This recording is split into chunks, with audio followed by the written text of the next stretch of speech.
Jatuh ya bangun lagi, jatuh lagi, bangun lagi sampai tadi. Tapi mengharapkan sesuatu yang berlebih apalagi untuk dinastinya, ya berarti tidak Pasopati. Haitala haula wala quwata illa billah. Itu kan ora poso sumingkir saking dropo.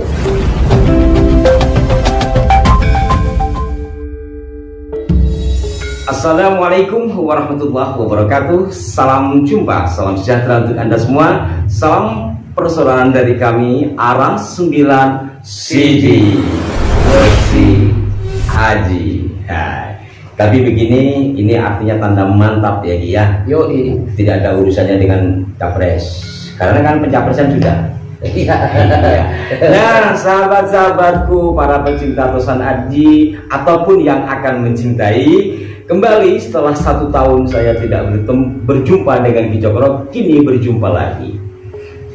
Dan dalam beberapa hari terakhir ini di sejumlah grup, terutama grup yang budaya ya, itu selalu menampilkan gambar ya Pak Prabowo Subianto sedang memegang keris.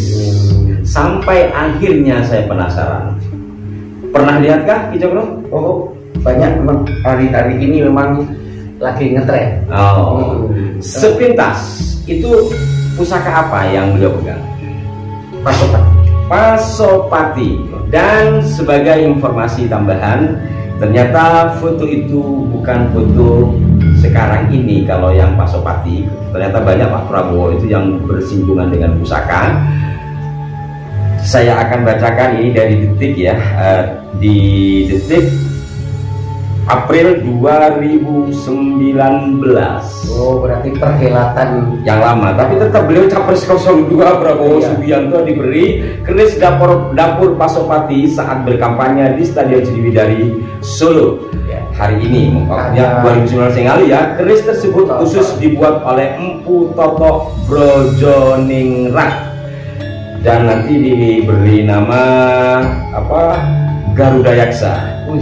Keren kan? Tetapi sekali lagi ini saya garis bawahi, tidak ada urusannya dengan pilih memilih, karena kami sudah memilih pilihan kami masing-masing. Nampaknya pilihan saya dengan Ki Cokro juga berbeda. Tapi kesamaannya kita berusaha untuk tidak golput. Tapi kita menjunjung tinggi demokrasi kita terkait dengan bagian dari ikhtiar. Itu ya. Bangsa kita. Ya, hal-hal lain yang meramaikan suasana pilpres itu tidak ada urusannya dengan kami. Hanya untuk mengetahui, setidaknya membantu penasaran saya. Kok rame banget ternyata Pasopati. Pasopati itu apa? Mungkin sebagian dari Anda juga baik untuk sama-sama menelaah Pasopati. Monggo Ki Cokro. Ini yang dipegang adalah Pasopati, tapi tangguhnya ini tangguh lama ya. Tangguh lama, kalau itu kan berarti dibuat Empu Toto, berarti kan tangguh Kamardikan. Ya, Kamardikan. Monggo. Ya, Kamardikan. Bismillahirrahmanirrahim. Dibalut dengan warangka berbahan kayu tembalu. Desain yang namanya ladran Solo, Surakarta, Hadiningrat. Cakep ya? Mantap. Kita coba buka. Bismillahirrahmanirrahim.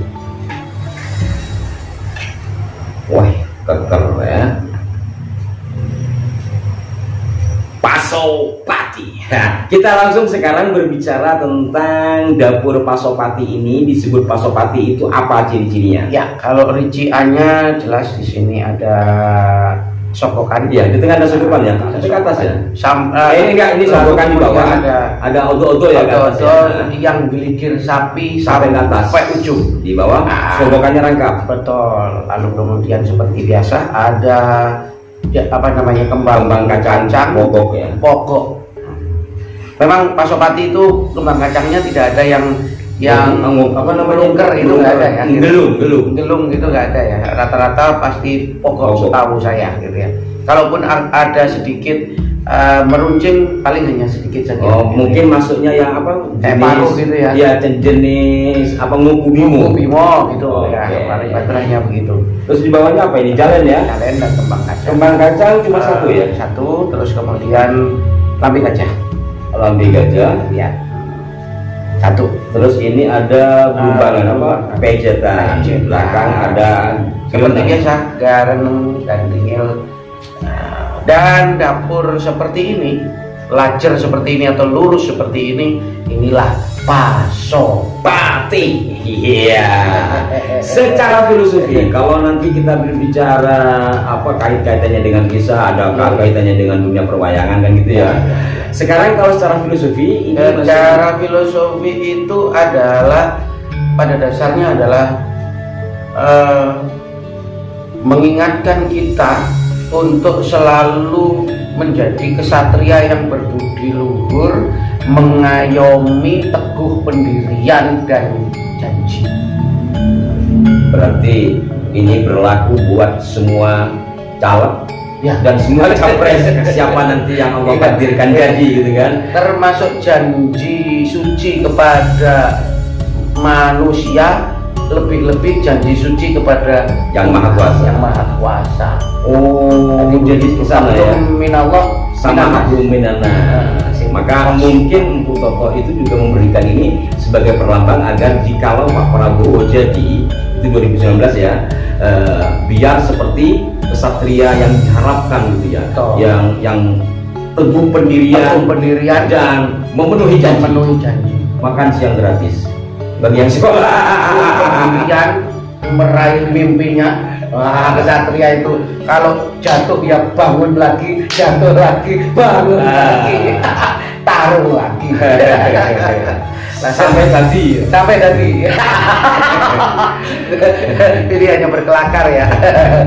Ya, artinya ada pesan-pesan moral dari Pasopati itu memang agar si pemilik ini menjiwai atau sebagaimana yang diharapkan oleh sang empu awal dulu ketika menggarap Pasopati. Karena disinyalir Pasopati itu ada yang literasi yang menerangkan bahwasanya berawal dari kata pasu dan pati. Pasu itu apa? Pasu itu artinya sifat hewan. Oh. Terus pati itu ya meninggal, di bumi hanguskan atau menghilangkan. Jadi menghilangkan, mengingatkan kita untuk selalu berusaha membumi hanguskan sifat hewani pada diri kita. Oh, jadi menghilangkan satir ya? Ya, menghilangkan sifat-sifat yang berbau hewan lah ya.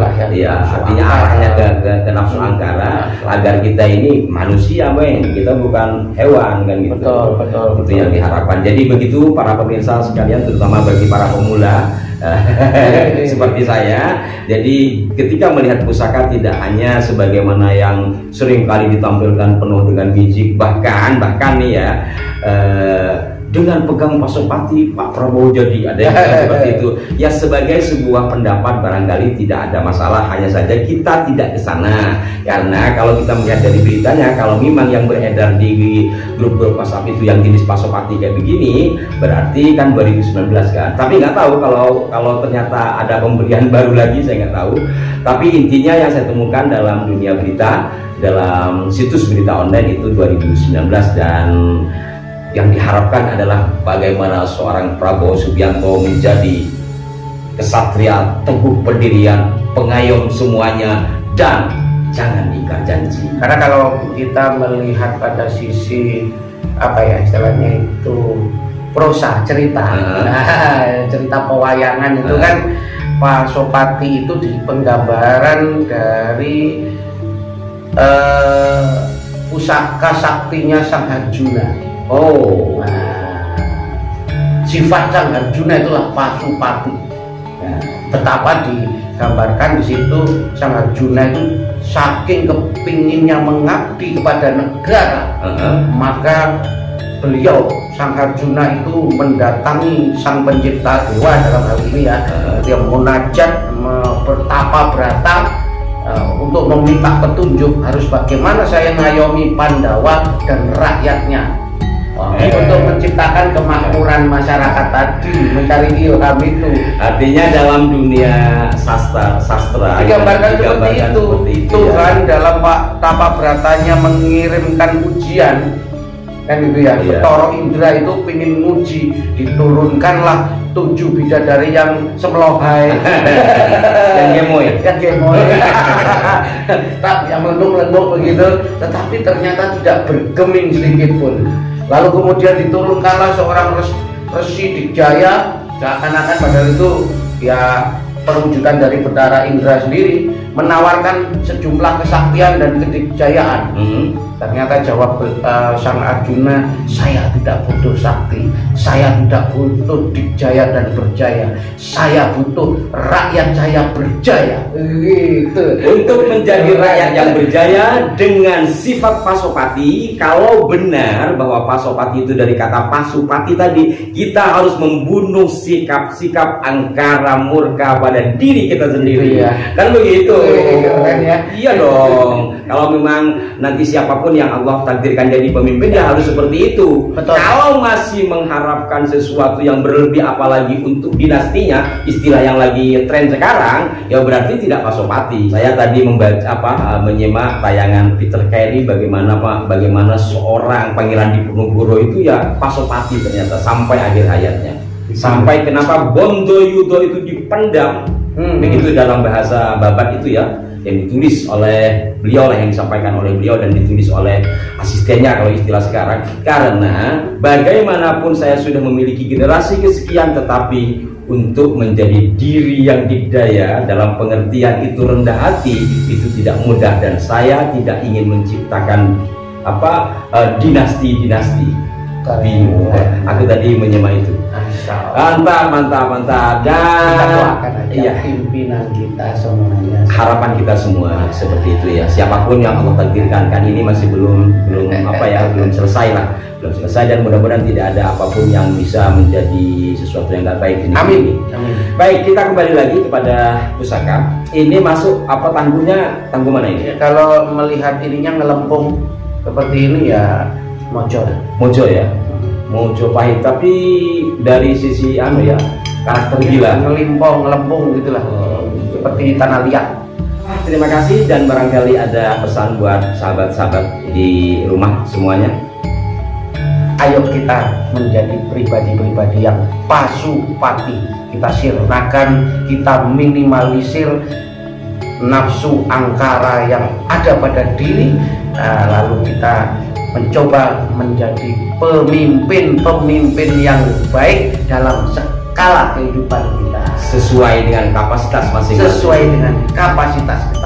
Dan dengan itu biasanya kalau kita ingat di pesantren memaknai kata la haula wala quwata illa billah, itu kan ora poso sumingkir saking dropo.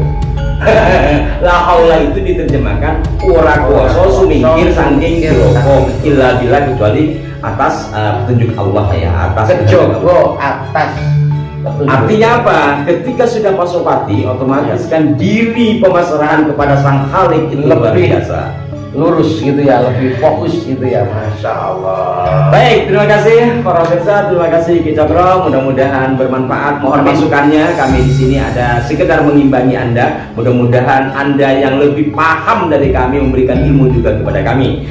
Sekali lagi mohon maaf dan sampai jumpa. Saksikan selalu Aras 9 Siji dengan sejumlah redaksionalnya, dan mari kita tetap jaga budaya, karena budaya merupakan cermin jati diri bangsa. Wassalamualaikum warahmatullahi wabarakatuh.